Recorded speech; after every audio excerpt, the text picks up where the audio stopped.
Oh.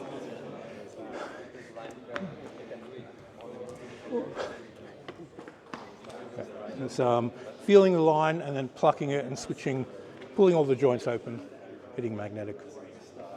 It's a magnetic force. It's a magnetic force, yeah. It's magnetic. So it means it's coming into me. Yeah, so once I've got that connection, I've got to pull my joints open I know him really well, so I can get into more parts of him than most people. But that magnetic opening and the drop in your body, the plucking of your joints and hitting a magnetic peak suddenly, when you have all the conditions set up.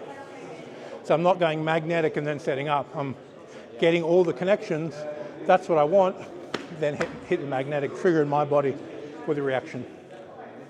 That's a sudden feeling. That one's quick.